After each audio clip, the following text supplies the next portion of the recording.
Hello everyone. අද දවසේ මම ඔබට කියලා දෙන්න සූදානම් වන්නේ මේ පීඩාකාරී කාලය තුල මිනිසුන්ගේ මුවින් නිතරම කියවෙන වාක්‍ය 10ක්. ඉතින් ඉංග්‍රීසි ඉගෙන ගන්න උනන්දු ඔබට ඊටාම වටිනා වාක්‍ය 10ක් තමයි අද මම ඔබට කියලා දෙන්න සූදානම් වන්නේ. ඊටාම ප්‍රායෝගික වාක්‍ය 10ක් හොඳින් අවබෝධ කරගෙන එදිනෙදා ඉංග්‍රීසියෙන් කතා කරන විට භාවිත කරන්න කියලා මම ඔබට යෝජනා කරනවා. හොඳයි. අපි යමු පළමු වාක්‍ය බලන්න. බොහෝ දෙනෙක් මේ දවස්වල කියනවානේ මෙන්න මෙහෙම කොහෙවත් ගෑස් නැහැ. කොහෙවත් ගෑස් නැහැ. කොහොමද මේ අදහස ඉංග්‍රීසියෙන් කියන්නේ? There is no gas anywhere. There is no gas anywhere. ඔබ හොඳින් මතක තියාගන්න ඉංග්‍රීසියෙන් කියන ආකාරය There is no gas anywhere. ඔබට මේ ආකාරයටම කියන්න පුළුවන් කොහෙවත් ඩීසල් නැහැ. කොහොමද ඉංග්‍රීසියෙන් කියන්නේ? There is no diesel anywhere. There is no diesel anywhere. හොඳයි. දෙවනි වාක්‍යය. ලයිට් ගියා. කොහොමද මේ අපි ඉංග්‍රීසියෙන් කියන්නේ? ලයිට් ගියා නොයසෙන විදුලිය විසන්දි වුණා. හොඳින් මතක තියාගන්න සරලව ඔබට කියන්න පුළුවන් The power went out. කොහොමද කියන්නේ? The power went out. මේ ඔබට කියන්න පුළුවන් The lights went out කියලත්. The lights went out. light ගියා. ඔබ මේවා හොඳින් මතක තියාගන්න.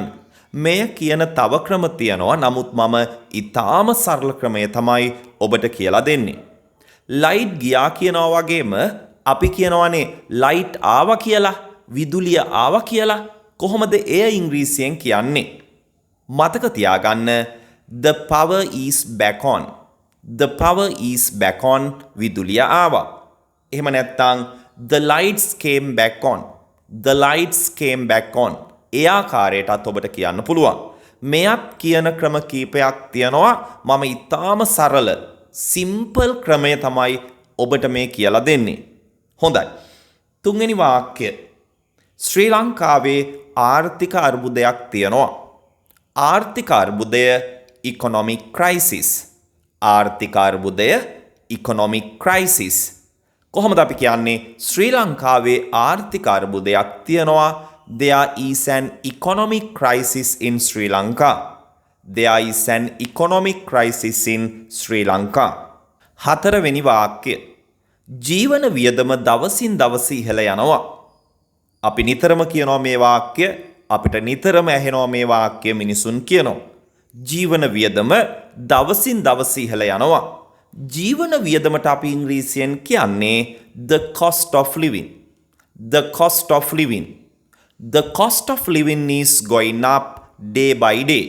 දවසින් දවස day by day. The cost of living is going up day by day. ජීවන වියදම දවසින් දවස ඉහළ යනවා. හොඳයි. ඊගා වාක්‍ය. මට රට යන්න හිතයි. ගොඩක් තරුණ තරුණියෝ මේ දවස්වල කියනවා මට රට යන්න හිතයි කියලා. කොහොමද ඒ අදහස ඉංග්‍රීසියෙන් කියන්නේ? I feel like going abroad. I feel like going abroad.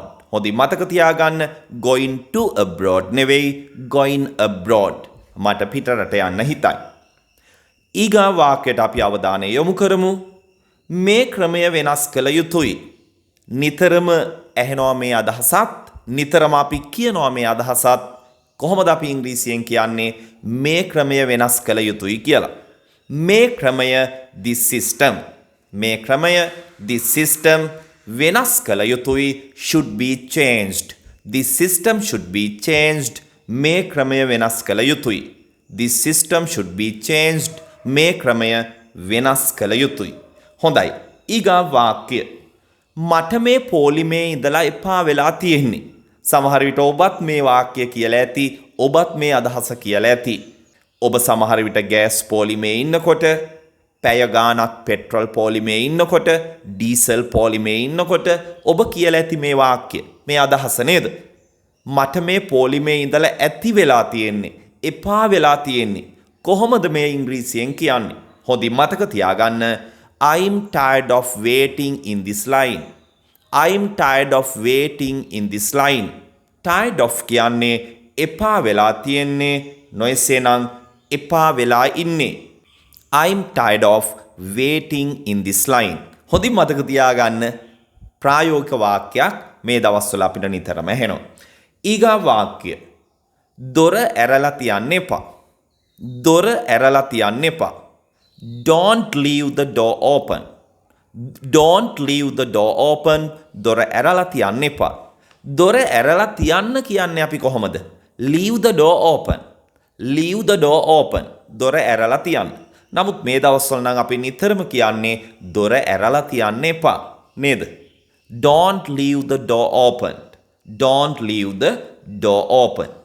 ඊගා වාක්‍ය. ඩොලර් එක දවසින් දවස ඉහළ යනවා. ඩොලර් එක දවසින් දවස ඉහළ යනවා.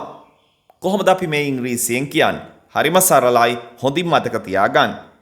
The dollar is rising up day by day.